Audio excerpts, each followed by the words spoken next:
എന്നാൽ അനുഗ്രഹിക്കപ്പെട്ടവരെ, പള്ളി കൂദാശയ്ക്കും വിശുദ്ധ കുർബാനയ്ക്ക് ശേഷം നാം ഇവിടെ കൂടിയിരിക്കുന്നത് ഈ പള്ളിയുടെ പണിയില് മുൻകൈ എടുത്തിട്ടുള്ള എല്ലാവരെയും അനുഗ്രഹിക്കുന്നതിനും അനുമോദിക്കുന്നതിനും ദൈവത്തിനുണ്ടാവും അവർക്ക് പ്രതിഫലം ലഭിക്കുന്നതിന് പ്രാർത്ഥിക്കുന്നതിനും വേണ്ടിയാണ്. കുറെ കാലമായിട്ട് ഇവിടെ ഒരു പള്ളി വേണമെന്ന് ആഗ്രഹമുണ്ടായിരുന്നു. എന്നാൽ അംഗങ്ങളുടെ സംഖ്യ കുറവായിരുന്നത് കൊണ്ട് പലരും മറച്ചു നിന്നു. അപ്പോൾ നമ്മുടെ വികാരിയച്ഛന് തമ്പി അച്ഛനെ മുൻകൈ എടുത്തു. വെള്ളപ്പുറപ്പിൽ അച്ഛനെ വളരെയേറെ സഹായിച്ചു. അഡ്മിനിസ്ട്രേറ്റർ അച്ഛന്റെ എല്ലാവിധമായ ഒത്താശകളും അതിനുണ്ടായിരുന്നു. ഇവിടെയുള്ള വിവിധ പള്ളികളിലെ അച്ഛന്മാരും അവരാൽ കഴിവതൊക്കെയും ഈ പള്ളിയുടെ നിർമ്മാണത്തിന് വേണ്ട സഹായ സഹകരണങ്ങൾ ചെയ്തു. അതിലൊക്കെ ഉപരിയായിട്ട് ഇവിടെയുള്ള ജ്ഞാനായക്കാരെല്ലാവരും അവരുടെ കഴിവനുസരിച്ച് അതിൽ കൂടുതലായിട്ട് സംഭാവനകൾ നൽകി ഇതിനെ പ്രോത്സാഹിപ്പിച്ചു. ഇതൊരു യാഥാർത്ഥ്യമാക്കി തീർന്നു. ഞാനിവിടെ ഇപ്പോൾ നിൽക്കുന്നത് നിങ്ങളെ അനുഗ്രഹിക്കാൻ വേണ്ടിയാണ്. നിങ്ങൾക്ക് നിങ്ങളുടെ പ്രയത്നങ്ങൾക്ക്, സംഭാവനകൾക്ക്, പ്രാർത്ഥനകൾക്ക് ദൈവം തമ്പുരാന് 30, 60, 100 മിനിറ്റായി പ്രതിഫലം നൽകുവാനായിട്ട് ദൈവത്തോട് പ്രാർത്ഥിക്കുന്നതിന് വേണ്ടിയാണ്. എന്ത് സന്തോഷമാണ് നമുക്കുള്ളത്! എന്ത് സന്തോഷമാണ് ലോകത്തിൽ ഇന്നുമുള്ള ജ്ഞാനായക്കാർക്ക് ഇന്നുള്ളത്! നമ്മുടെ അമേരിക്കയിലെ സഭ വളർന്നുകൊണ്ടിരിക്കുന്നു. അതാണ് സന്തോഷത്തിന്റെ കാരണം. ഒരു കാലത്ത് ചിലരൊക്കെ ചിന്തിച്ചു കാണും, ആള് കുറവായിരുന്ന കാലത്ത് ഇത് വളരുമോ, ഇതിനൊരു ഭാവിയുണ്ടോ എന്നൊക്കെ ചിന്തിച്ചു കാണും. ഇന്ന് ആ സംശയങ്ങളൊക്കെ അസ്ഥാനത്തായി തീർന്നിട്ടുണ്ട്. ആർക്കും ഇന്ന് ജ്ഞാനായ സമുദായത്തിന്റെ വളർച്ച അറിയാവുന്ന ആർക്കും നമ്മുടെ ഭാവിയെ കുറിച്ച് ആശങ്കയില്ല. നമ്മള് സമുദായത്തെ സ്നേഹിക്കുന്നവരാണ്. സമുദായത്തിന്റെ കാര്യങ്ങൾക്കൊക്കെ വളരെയേറെ സഹകരിക്കുന്നവരാണ്. കൊടുക്കുന്നതിൽ കുറെ പിശുക്കുണ്ടെങ്കിലും മറ്റു കാര്യങ്ങളിലൊക്കെ നല്ലതായിട്ട് ചെയ്യുന്നതാണ്. കുറെ വിമർശിക്കുകയും ചെയ്യും. ഒരാവശ്യവുമില്ലാതെ ചുമ്മാ ഇരുന്ന് വിമർശിക്കും. ഈ 2 കാര്യങ്ങളാണ് നമുക്ക് കുഴപ്പമുള്ളത്. ഈ ഫോണിന് ഗവൺമെന്റ് ഒരു ചാർജ് വെച്ചിരുന്നെങ്കിൽ കുറെ കുഴപ്പങ്ങൾ കുറഞ്ഞിരുന്നു. ചാർജ് ഉണ്ടെന്നാ പറയുന്നത്. ചുമ്മാ ഇരുന്ന് ഇറങ്ങി കഴിഞ്ഞാൽ ഈ പ്രസംഗം ഇതിനൊക്കെ വിമർശിച്ചുകൊണ്ടിരിക്കും. കുറെയൊക്കെ വിമർശനം നല്ലതാണ് കേട്ടോ. വളർച്ചയ്ക്ക് പെട്ടെന്ന് വളരാതെ നിന്ന് ചിന്തിച്ച് കാലുകളൊക്കെ ഉറപ്പിച്ച് പതുക്കെ പതുക്കെ പോയാൽ വീഴാതെ അത് കുറെ വിമർശനം നല്ലതാണ്. പക്ഷെ നിങ്ങളൊക്കെ നമ്മുടെ പ്രതീക്ഷകൾക്ക് അതീതമായിട്ടാണ് ഇത് സഹകരിച്ചുകൊണ്ടിരിക്കുന്നത്. അതിലെല്ലാവർക്കും സന്തോഷമുണ്ട്. നിങ്ങൾക്കിന്ന് അറിയാമോ, ലോകത്തിലുള്ള എല്ലാവരും ഇവിടെ ആഷ്ഫോർഡിലൊരു ജ്ഞാനായക്കാർക്ക് ഒരു പുതിയ പള്ളിയൂടെ ഉണ്ടായി എന്ന് അറിയുന്നത് എന്ത് സന്തോഷമുള്ള കാര്യമാണ്. ഫിലിപ്പത്തിനും ഡാളസിൽ പണിതുകൊണ്ടിരിക്കുകയാണ്. വളരെ സന്തോഷമാണ് കേൾക്കുന്നവർക്ക്. നമ്മുടെ വളർച്ചയാണ് ഇത് കാണിക്കുന്നത്. ഞാൻ ആത്മാർത്ഥമായിട്ട് തമ്പി അച്ഛനെ അനുഗ്രഹിക്കുന്നു, അല്ലമ്പറമ്പ് അച്ഛനെ അനുഗ്രഹിക്കുന്നു, അഡ്മിനിസ്ട്രേറ്ററെ അനുഗ്രഹിക്കുന്നു. എല്ലാ അച്ഛന്മാരാണല്ലോ ഇതിന് പ്രധാനമായിട്ട് മുൻകൈ എടുത്ത് പ്രവർത്തിക്കേണ്ടത്. അവരാണല്ലോ ഇതിന് നേതൃത്വം നൽകേണ്ടത്. അവരത് ചെയ്യുന്നുണ്ട്. അതുകൊണ്ടാണ് ഇത് ഇന്നൊരു യാഥാർത്ഥ്യമായി തീർന്നത്. നമുക്കെല്ലാം സന്തോഷമാണ്.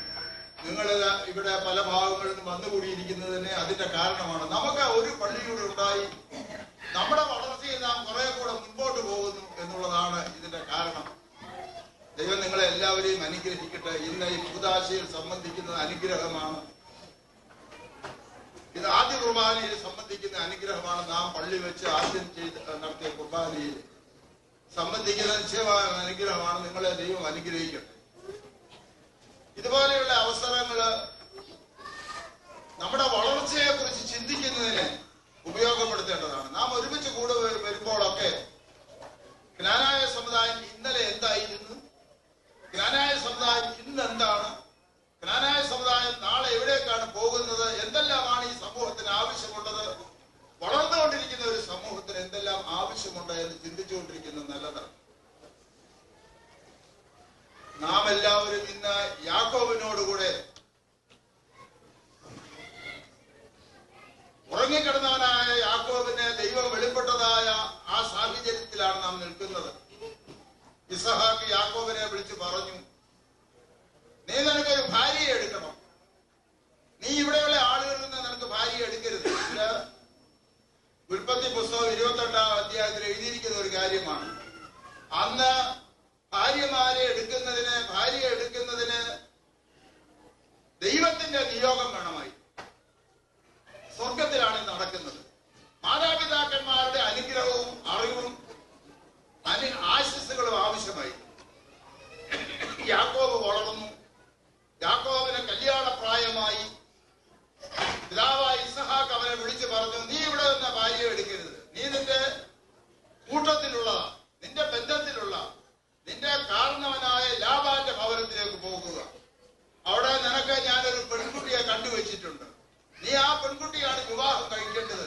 പ്രിയപ്പെട്ടവരെ, വിവാഹത്തെ കുറിച്ച് ദൈവത്തിനുള്ളതായ ചിന്തകള്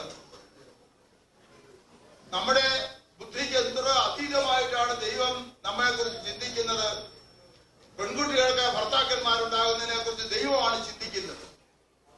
ആൺകുട്ടികൾക്ക് ഭാര്യമാരെ ഉണ്ടാക്കുന്നതിനെ കുറിച്ച് ദൈവമാണ് ചിന്തിക്കുന്നത്. അത് അമേരിക്കയിലായാലും ആഫ്രിക്കയിലായാലും ഇന്ത്യയിലായാലും നമ്മുടെ തെരഞ്ഞെടുപ്പിനെ കുറിച്ച് നാം അന്യജാതികളിൽ നിന്ന് തെരഞ്ഞെടുക്കുവാനായിട്ട് നമുക്ക് അനുവാദമില്ല. അപ്പന്റെ നിയോഗമാണ് വിവാഹത്തിന്റെ പ്രഥമമായ പടി. അപ്പനാണ് പറയുന്നത് നീ ഇന്ന പെൺകുട്ടിയെ വിവാഹം കഴിക്കണമെന്ന്. ഇപ്പോൾ ചില സ്വതന്ത്ര ചിന്തകന്മാർ ഇത് മുഖേന അംഗീകരിക്കുകയില്ലായിരിക്കും. ഇവിടുത്തെ പെൺകുട്ടികൾ ചിലപ്പോൾ ആൺകുട്ടികൾ ചിലപ്പോൾ ഇത് സമ്മതിക്കത്തില്ലായിരിക്കും. എന്നാൽ വേദവസ്ത്രം ഇതാണ് പഠിപ്പിക്കുന്നത്. അതുകൊണ്ടാണല്ലോ മാതാപിതാക്കന്മാരെ അനുസരിക്കണമെന്ന് 10 കൽപ്പനകൾ എഴുതി ചേർത്തത്. ഈ 10 കൽപ്പനകളിൽ ഒന്നിനും ഇതുപോലൊരു വ്യവസ്ഥയില്ല. അതാണ് ഇതിന്റെ പ്രാധാന്യം. അപ്പനെയും അമ്മയെയും ബഹുമാനിക്കണമെന്ന് പിതാവായ ദൈവം 10 കൽപ്പനകളിൽ ചേർത്തിട്ട് മറ്റ് 9 കൽപ്പനകൾക്കും ഇല്ലാത്തതായ അനുഗ്രഹം ഇതിനോട് ചേർത്ത് വെച്ചു. അതെന്താണ്? നമുക്കെല്ലാവർക്കും നിനക്ക് ഈ ലോകത്തിൽ ദീർഘായുസ് ഉണ്ടാകുന്നു. കൽപ്പനകളിൽ മുഴുവൻ എഴുതാനൊക്കത്തില്ലല്ലോ. അതുകൊണ്ട് നിനക്ക് ദീർഘായുസ് ഉണ്ടാകുന്നതിന്, നിന്റെ ജീവിതം ഈ ലോകത്തിൽ സന്തോഷകരമാകുന്നതിന്, നിനക്ക് എല്ലാവിധമായ ഐശ്വര്യങ്ങൾ ഉണ്ടാകുന്നതിന് നീ നിന്റെ അപ്പനെയും അമ്മയെയും ബഹുമാനിക്കണം. അവർക്ക് ഹിതകരമായ നിന്റെ ജീവിതത്തിൽ എന്തും ഉണ്ടാകാതെ ഉള്ളൂ. നീ എല്ലാം അവരോട് ചോദിക്കണം. അവരുമായിട്ട് ആരാധന നടത്തണം. അങ്ങനെ ആരാധന പോയ യാക്കോബ് കിടന്നുറങ്ങിയപ്പോൾ അവന് ദൈവത്തിന്റെ സാന്നിധ്യത്തെ കുറിച്ച് ബോധം. ദൈവം അവനോട് പറഞ്ഞു, നീ പോകുക, ഞാൻ നിന്നോട് കൂടിയുണ്ട്. നിന്നെ ഞാൻ തിരിച്ചു കൊണ്ടുവരും. നീ ഭയപ്പെടരുത്, നീ ഭ്രമിക്കരുത്. നീ പോകുന്ന വഴിയിലൊക്കെ ഞാൻ നിന്നോട് കൂടി നിന്ന് നിന്റെ യാത്ര ഭദ്രമാണ്. നിന്നെ തിരിച്ചുവിടെ കൊണ്ടുവരും. പെട്ടെന്ന് യാക്കോബ് ഉണർന്നു. പ്രിയപ്പെട്ട, അതാണ് ഈ സംഭവം, ഇന്നിവിടെ നടക്കുന്നതായ സംഭവം. ഉണർന്നു നോക്കിയപ്പോൾ യാക്കോബ് ദൈവത്തെ കണ്ടു. ഈ ദേവാലയത്തിൽ ഇന്ന് നാം ദൈവത്തെ കാണണം. ദൈവം ഇതിന്റെ മുകളിൽ നിൽപ്പുണ്ട്. നമ്മുടെ കണ്ണു തുറന്ന് കിഴക്കോട്ട് നോക്കുമ്പോൾ ദൈവത്തെയാണ് നാം കാണുന്നത്. ആ ദൈവമാണ് നമ്മെ അനുഗ്രഹിക്കുന്നത്. ഇന്നിവിടെ വന്നുകൂടിയിരിക്കുന്ന നിങ്ങൾക്ക് എല്ലാവർക്കും ലഭിക്കുന്നതായ ദൈവത്തിന്റെ അനുഗ്രഹം അതാണ്. യാക്കോബ് പറഞ്ഞു, ഞാൻ പോകട്ടെ, ഇവിടെ ദൈവമുണ്ടെന്ന് ഞാൻ വിശ്വസിക്കുന്നു. ഞാൻ പോയി തിരിച്ചു വന്നാൽ ഇവിടെ ഞാൻ ദേവാലയം പണി. ദേവാലയം പണിയുന്നത് വിശ്വാസത്തിന്റെ മൗലികമായ ഒരു ദൃഷ്ടാന്തമാണ്. ദേവാലയം പണിയുന്നത് സമർപ്പണത്തിന്റെ വലിയ ലക്ഷണമാണ്. ദേവാലയം പണിയുക. യാക്കോബ് തിരിച്ചു വന്നു, ഭാര്യയുമായിട്ട് തിരിച്ചു വന്നു. ദേവാലയം പണി അവന് ലഭിച്ചതായ, അവനൊരു ഭാര്യയെ ലഭിച്ചതായ അനുഗ്രഹം. അവൻ തിരിച്ചു വന്ന് അവിടെ ദേവാലയം പണി. എനിക്കും നിങ്ങൾക്കും ദൈവം തമ്പുരാൻ തരുന്നതായ അനുഗ്രഹങ്ങളെ ഓർത്താണ് ഈ പള്ളി പണിയുന്നത്. ഇത് പ്രതിഷ്ഠയുടെ ദിവസമാണ്, വിശ്വാസത്തിന്റെ ദിവസമാണ്. ഞാനങ്ങനെ പറഞ്ഞാൽ ഒരുപാട് പറഞ്ഞു പോയി. എല്ലാവർക്കും പോകേണ്ടതുള്ളൂ. ഞാനത് പറയുന്നില്ല, ഒരുപാട് പറയുന്നില്ല. ഇത് ദൈവത്തിന്റെ ആലയമാണ്. ദൈവം നമ്മയൊക്കെ അനുഗ്രഹിക്കട്ടെ. ഈ അമേരിക്കയിലെ ഗ്രാനായക്കാർ ഇനിയും എന്താണ് വേണ്ടത്? നിങ്ങൾ കൂടുമ്പോഴൊക്കെ നിങ്ങൾ ചിന്തിക്കണം, എന്താണ് ഇനി നമുക്കിവിടെ ആവശ്യമുള്ളത്? ഞാൻ നിങ്ങളോട് പറയും, ഇനിയും ഇവിടെ ഒരു മെത്രാപ്പോലീസായ ആവശ്യമുണ്ട്. ഒരുപാട് ആളുകൾ പല വിധത്തിലുള്ള അഭിപ്രായങ്ങൾ പറയും. ആരൊക്കെയാ അതിന്റെ കാൻഡിഡേറ്റ്സ്? ഇവരൊക്കെ ഞങ്ങൾക്ക് അറിയാമോ? ഇവരൊക്കെ ഇതിന് കൊള്ളാവുന്നവരാണോ? ഈ അച്ഛൻ എങ്ങനെ ഇരിക്കും, ആ അച്ഛൻ എങ്ങനെ ഇരിക്കും? ഇതൊക്കെ ചുമ്മാതെ ഒഴിവൊഴി പറയുന്നതാണ്. ഈ അച്ഛന്മാരെ അറിയാൻ പാടില്ലാത്ത ആരും ഇവിടെ ഇല്ല. അല്ലെങ്കിൽ മെത്രാച്ചൻ പറയുന്നത് കേട്ടാൽ മതി. ഇവിടെ ഒരു മെത്രാൻ ഇനി ആവശ്യമുണ്ട്. പല കാരണങ്ങളുണ്ട്. എല്ലാ കാരണങ്ങളും ഞാനിപ്പോൾ പറയുന്നില്ല. നിങ്ങൾ ചെന്നവരുടെ ഫോൺ എടുത്തതൊക്കെ പറയുന്നു. അതുകൊണ്ട് ഞാൻ എല്ലാ കാര്യവും നിങ്ങളോട് പറയുന്നില്ല. ഒന്ന്, ഞാൻ വയസ്സായിക്കൊണ്ടിരിക്കുകയാണ്. എന്റെ മരണം ഏത് അവസരത്തിലും ഉണ്ടാകും. ഞാൻ മരിക്കുമ്പോൾ അമേരിക്കയിലെ നാട്ടിലെ കാര്യങ്ങൾ നടക്കട്ടെ, എവിടെ നടക്കട്ടെ, ഇവിടുത്തെ ജനങ്ങൾക്ക് നേതൃത്വം കൊടുക്കുന്നതിന് ഒരു മെത്രാൻ ആവശ്യമാണ്.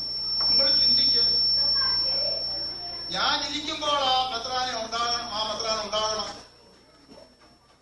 ഞാൻ മരിക്കുമ്പോൾ ആ മെത്രാനാണ് നേതൃത്വം നൽകേണ്ടത്. ഞാൻ മരിക്കുമ്പോൾ ആ മെത്രാനാണ് അവിടെ വന്ന് അടക്കേണ്ടത്.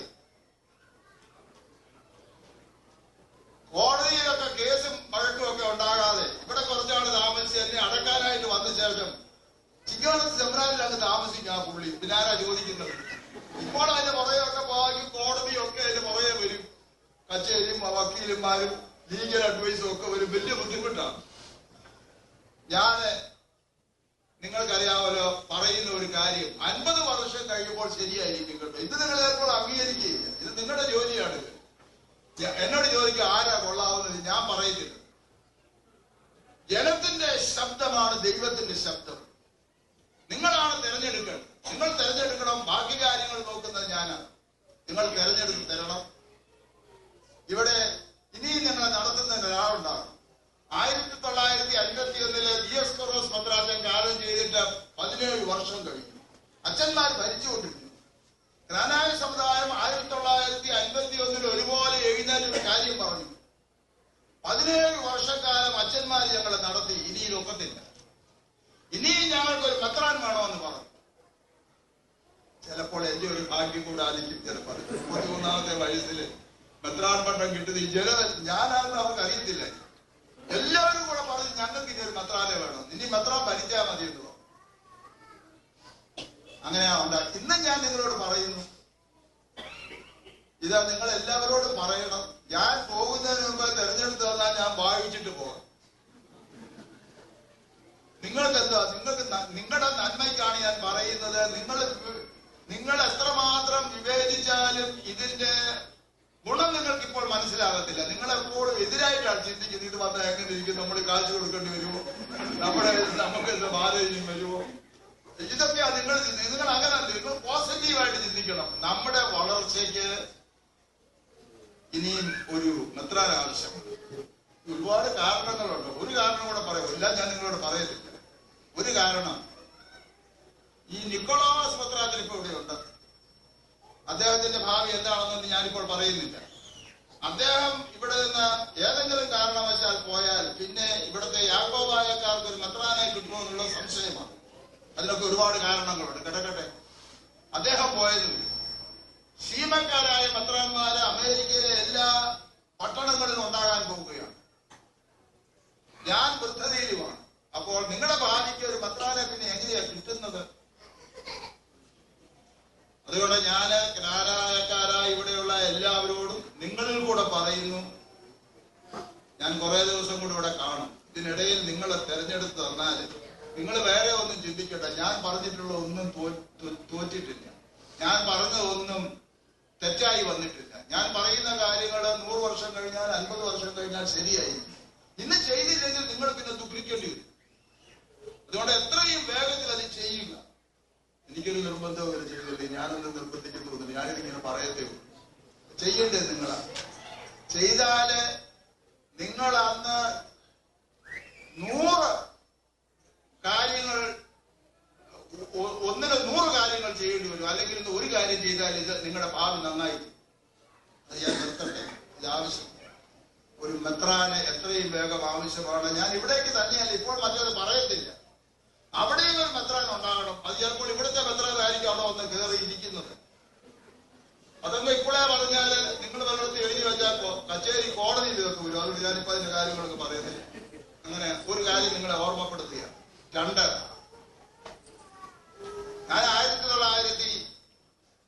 1965 സൈമനത്തിലാണ് ഇവിടെ കൊണ്ടുവന്നത്. അതിവിടെ അധികം ആളില്ല. ജ്ഞാനായക്കാരും ഇല്ല. കുറെ ആളുകളെ ഉള്ളൂ. ഞങ്ങളെല്ലാവരും കൂടി ഇങ്ങനെ സന്തോഷമായിട്ടൊക്കെ കഴിഞ്ഞുകൂടി. ഇപ്പോൾ ആള് വർദ്ധിച്ചു. അന്ന് എനിക്ക് ഏത് വീട്ടിലും വന്ന് താമസിക്കാമായിരുന്നു. പിള്ളേരും ഒന്നുമില്ല, ഭാര്യയും ഭർത്താവേ ഉള്ളൂ. ഉണ്ടെങ്കിൽ ഒരു കൊച്ചുണ്ടെങ്കിൽ ഇങ്ങനെ കൊച്ചു, അത് അധികം പേരില്ലല്ലോ. ഇന്ന് എല്ലാ വീട്ടിലും മക്കള് വിവാഹം കഴിഞ്ഞു, അവർക്ക് മക്കളുണ്ടായി. ഇന്ന് മക്കളെ നോക്കിയിരിക്കുക മാതാപിതാക്കന്മാര്. മക്കള് അമ്മയോടും അമ്മയോടും പറയും, daddy look here, don't think that you can live with us. Why you are keeping all this money in the bank? Why you are taking us to this small restaurant? There are big restaurants here where you can spend more money for us. Spend it, daddy. Spend your money for us. We will not take you to your houses. When I marry you, you don't think you can come. കൊച്ചു പിള്ളേരായി പറയുന്നത്. അവന് കല്യാണത്തെ കുറിച്ച് അറിയാവുന്നതന്നെ എനിക്കറിയാൻ പറ്റും. കല്യാണം എന്താ അങ്ങനെ അവൻ പറയാം അപ്പനോട്. അതുകൊണ്ട് നമുക്ക് ഈ പ്രായം ചെന്നവരെ കുറിച്ച് ആലോചിക്കേണ്ടത്. ഈ പ്രായം ചെന്നവര് വലിയ വിഷമത്തിൽ കഴിഞ്ഞുകൂടുക, എന്തുവാ ഭാവിയെന്ന് അല്ലേ? അത്രയൊക്കെ പറയത്തില്ല. നിങ്ങൾ ഉണ്ടാക്കുന്ന ഒരു പണവും നിങ്ങളുടെ മക്കൾക്ക് വേണ്ട, നിങ്ങളുടെ വീട് അവർക്ക് വേണ്ട. നിങ്ങളെ എഴുതി വെച്ചാൽ ഫ്യൂണറൽ ഹോമിൽ ഇരിക്കുമ്പോൾ ശവോടൊക്കെ എന്താന്ന് പറഞ്ഞാൽ അവർ അന്ന് വന്നെന്ന് വരും ചിലപ്പോ. അതുകൊണ്ട് ഇന്ന് നമുക്ക് അതിനുള്ള സൗകര്യങ്ങളൊക്കെ ഏർപ്പെടുത്തുന്നുണ്ട് കേട്ടോ. എങ്ങോട്ടാ പോകുന്നത്? എവിടെ താമസിക്കുന്നു? നമുക്കൊരു ഓൾഡ് ഏജ് ഹോം ആവശ്യമുണ്ട്. നിങ്ങൾക്ക് നിങ്ങളുടെ ഗുണത്തില് ഞങ്ങൾക്കാർക്കും വേണ്ട. ഇപ്പൊ നമ്മുടെ 2 സ്ത്രീകളെ 2 ആശുപത്രികളിൽ കിടപ്പുണ്ട്. ഗവൺമെന്റ് എന്ത് പണമാ അവർക്ക് വേണ്ടി ചെലവാക്കുന്നത്? ആരോഗ്യമായിരിക്കുമ്പോൾ തന്നെ നമ്മുടെ പ്രായം ചെന്ന ആളുകൾക്ക് താമസിക്കുന്നതിനുള്ള സൗകര്യം നമ്മൾ ഏർപ്പെടുത്തണം. മൂന്നാമത്തെ കാര്യം, നമുക്ക് ഒരു സെന്റർ ഇവിടെ ആവശ്യമുണ്ട്, ജ്ഞാനായ സെന്റർ. കുട്ടികൾക്കൊക്കെ സൗകര്യം ഉള്ളപ്പോൾ വരുന്നതിന് പ്രമിസസ് ഒക്കെയുള്ള, അവർക്ക് ഒന്നിച്ചുകൂടി അവരെ നമ്മൾ ബോധവാന്മാരാക്കുന്നതിന് നമ്മുടെ ഭാവിയെ കുറിച്ചൊക്കെ അതിനുവേണ്ടി ഇതൊക്കെ ആവശ്യമാണ്. ഒരു ഓൾഡ് ഏജ് ഹോം നമുക്ക് ആവശ്യമാണ്. നിങ്ങൾ എന്ത് ചെയ്യും? പിള്ളേർക്ക് പണം വേണ്ട, പിന്നെ നിങ്ങൾ ഈ പണം എന്ത് ചെയ്യാൻ പോവാ? എന്നാലും കൊടുക്കത്തില്ലല്ലേ? വലിയ പ്രയാസമായി പണം കൊടുക്കുന്ന, വലിയ ബുദ്ധിമുട്ടായി പിടിച്ചിരിക്കുക. ചില കുഞ്ഞുങ്ങളെ നിങ്ങൾ കണ്ടിട്ടുണ്ടോ? നേർച്ചയിടാൻ ചക്കര കൊടുക്കും. ഈ നേർച്ചയെടുത്ത് വരുമ്പോൾ അവർ മുറുക്കും, അമ്മ കൈ അതിനകത്തോട്ടിട്ട് ഞെക്കും ഇത് ഇടാനായിട്ട്. അവൻ തുറക്കത്തില്ല കേട്ടോ. നിന്റെ സ്വഭാവമല്ലേ, അവൻ തുറക്കും. അവൻ ഞെക്കി പിടിച്ചോണ്ടിരിക്കുക. നിങ്ങളെ കുറെ ഇട്ട് അവനെ കാണിക്കും വല്ലപ്പോഴും ഒക്കെ. അവനും വല്ല ഇട്ട് പഠിക്കട്ടെ, വല്ലതും കൊടുത്ത് പഠിക്കട്ടെ. ഈ ദശാംശത്തിന്റെ അനുഗ്രഹം നിങ്ങൾ പഠിക്കണം കേട്ടോ. ദശാംശത്തെ കുറിച്ച് പലപ്പോഴും, ദശാംശം കൊടുക്കുന്നതിന് പലപ്പോഴും ക്ലാസ് എടുക്കണം. ഇപ്പൊ നാട്ടിൽ നല്ല അനുഗ്രഹമാണ് കേട്ടോ. 5 ലക്ഷം രൂപ വാങ്ങിക്കുന്നവന് പള്ളിയില് 2000ന്റെ പ്രസാദം കിട്ടും. അവന് പിന്നെ വരുന്ന ഒരുപാട് ഉപദ്രവങ്ങളാ. അന്നവൻ പറയും, ഞാൻ ആ പള്ളിയെ കളിപ്പിച്ചതാ എന്റെ കാര്യം. പിന്നെ എന്തെല്ലാം ആശുപത്രി കൊടുക്കുന്ന പണം ദൈവത്തോട് കള്ളം പറയണം. കള്ളം പറയരുത്. ദശാംശം ദൈവത്തിന് കൊടുക്കുക, പണം ദൈവത്തിന് കൊടുക്കണം. ദൈവത്തിൻ്റെതാണ്, നമ്മൾ തന്നിരിക്കുന്നതാണ്. അതുകൊണ്ടാണല്ലോ പല കുടുംബങ്ങളിലും തലമുറകളിൽ നിൽക്കാത്തത്. അതുകൊണ്ട് ഞാൻ അങ്ങനെ പറഞ്ഞാൽ ഒരുപാട് കാര്യങ്ങൾ പറയും. ഞാന് വല്ലപ്പോഴൊക്കെ നിങ്ങളെ ഇങ്ങനെ കാണാൻ വരും. ഇനി ഒരുപാട് വരത്തില്ല. ഇപ്പം എംബസിക്കാര് തന്നെ ചെക്ക് ചെയ്യാൻ തുടങ്ങി. ഇപ്പൊ 80 ആയാലും ഇനി എന്തിനാ പോകുന്നൊക്കെ ചോദിക്കാൻ തുടങ്ങി. അപ്പോൾ ഇനി അടുത്ത വേഗത്തിൽ എന്നാൽ അവര് ചിലപ്പോ 1 മാസത്തേക്ക് തരത്തുള്ളേ. ഇപ്പൊ എനിക്ക് 3 മാസത്തേക്ക് ഉള്ളൂ വിസ. അതിനിടെ ഒരച്ഛൻ ചെന്ന് പറഞ്ഞു, ഈ മദ്രാസ് ഒരുപാട് പ്രായമൊക്കെ ആയി, ഞാനിവിടെ ചെന്നില്ലെങ്കിൽ കൂതാശ നടത്താൻ ഒപ്പില്ല. എന്റെ അടുക്ക കൊണ്ടുവന്ന് ഒപ്പിടാന്. ഞാൻ പറഞ്ഞു, വെച്ചാൽ വലിയ ചതിവായി, എനിക്കും മാനൊക്കത്തില്ല. അയാള് പറയില്ല, ഇങ്ങോട്ട് അവിടെ ചെന്ന് നടത്താൻ പാടില്ലെങ്കിൽ എന്തിനാ പോകുന്നെന്ന് പറഞ്ഞു എന്നെ അവരൊരു ഫോണിൽ വിളിച്ച് അറിയിക്കുന്നത് റദ്ദാക്കിയിരിക്കുന്നു. അതുകൊണ്ട് നിങ്ങളിത് ഓർക്കുക. എന്നാലും പലപ്പോഴും ഒക്കെ വരാം. ഇനി എത്ര നാൾ വരുമെന്ന് നിങ്ങൾക്ക് 80 വയസ്സ് കഴിഞ്ഞാൽ ഇനി എത്ര വരുന്നത് നിങ്ങൾക്കറിയാം. എനിക്ക് എത്ര വയസ്സാണ്? എനിക്കിപ്പോ 80 വയസ്സ്. 80-ലോട്ട് ഞാൻ കയറി. ദൈവം എന്നെ ഇങ്ങനെ വെച്ചിരിക്കുന്ന ഉദ്ദേശമുണ്ട്. നമ്മുടെ സഭയെ ഇങ്ങനെ നിലനിർത്തിയിരിക്കുന്നതിൽ ഉദ്ദേശമുണ്ട്. നമ്മുടെ സഭയെ കുറിച്ച് ദൈവത്തിനുള്ളതായ ഉദ്ദേശം എന്താണെന്ന് കണ്ടുപിടിക്കാൻ ശ്രമിക്കണം. അത് നിർവഹിക്കുവാനായിട്ട് നാം ഒക്കെ ശ്രമിക്കണം. ഈ സഭയുടെ സ്ഥാപനത്തില് ഇത് തുടർന്നിങ്ങനെ നിൽക്കുന്നതില് ദൈവത്തിന് എന്താണ് ഉദ്ദേശം, അത് കണ്ടുപിടിക്കണം. ദൈവത്തിന് ഈ സഭയെ കുറിച്ച് വ്യക്തമായ ഉദ്ദേശമില്ലായിരുന്നെങ്കിൽ 17 നൂറ്റാണ്ടുകളിൽ ഈ സഭ ഈ കേരളത്തിൽ നിലനിൽക്കുമായിരുന്നില്ല. ദൈവത്തിന് ഉദ്ദേശമുള്ളത് കൊണ്ടാണ് ഈ 17 തലമുറകളിൽ നൂറ്റാണ്ടുകളിൽ നിലനിന്നത്. ദൈവം എല്ലാവരെയും അനുഗ്രഹിക്കട്ടെ. പാകയിലെ അച്ഛൻ ചിലപ്പോഴൊക്കെ ഫോണിൽ എന്നോട് പറയാറുണ്ട്, എനിക്ക് ഇനി ബുദ്ധിമുട്ടാണ് ഈ അഡ്മിനിസ്ട്രേറ്റ് ആയിരിക്കുന്നത്.